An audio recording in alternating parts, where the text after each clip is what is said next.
Hey Geocachers, Hailmeister here.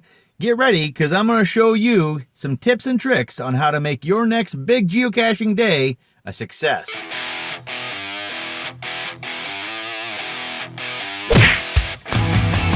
Alright, well, I read it all the time on Facebook. People just can't quite understand, how can somebody come up with 100 finds in a day, 200, 300? Well, let me tell you, it's a process, takes some planning, and it does make for a long, grueling day, but it is possible.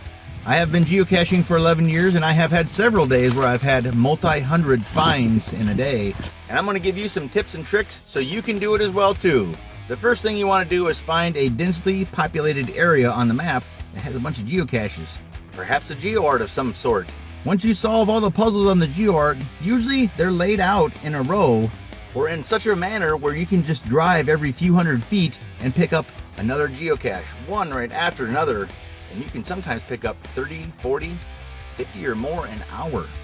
GeoArts are great for this because they're usually quick and easy finds. They're supposed to be that way. And a lot of times the puzzles are not all that difficult. And if you like numbers, that's one way to do it. Another tip I'd like to share is to go with a team, at least one other person beside yourself. Now you're going to want to pick your teammates and make sure these people have the same goals in mind for the day that you do. And be sure you're willing and able to jump in and out of the car 50, 75, 100, 200 times in one day. Well, my next tip for you is to come prepared. Oftentimes, GeoArts could be a long distance away from your home area, and they often tend to be out in the country, not in a city at all. So cell coverage for your phone could be spotty out in those areas. Download a list and work offline.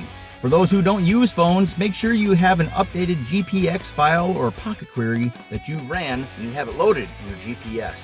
Make sure you're wearing proper geocaching clothes and attire, as well as good footwear.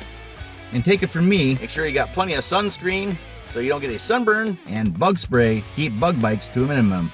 Alright, it's time for tip number 4, and that is don't waste time. You know, it might not seem like a whole lot if you park just a few hundred feet away from the geocache each and every time, but if you waste 1 minute, just even 1 minute, at 100 geocaches, you've now wasted 100 minutes. And if you're really out for numbers, 100 minutes could possibly net you another 30, 40, or 50 finds. So park as close as you can to ground zero, make the find, and go on your way. There it is right there. Quick find. Of course, park legally and safe. All that driving, stopping, and going can only lead to my next tip, which is expect terrible gas mileage, but expect great cache mileage. Another great tip that I would like to share with you is to make sure you bring a lunch.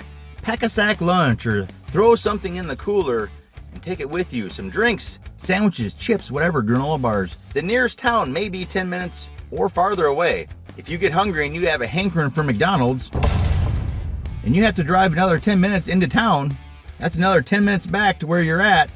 You've just now wasted 20 minutes just driving there when you could have done it right in your car as you were caching. Alright, and this last tip I have for you seems like a no-brainer, but you know what? Let's face it. We all have brain farts sometimes, so make sure you bring extra juice. And I'm not talking about guava juice here, no. I'm talking about battery juice.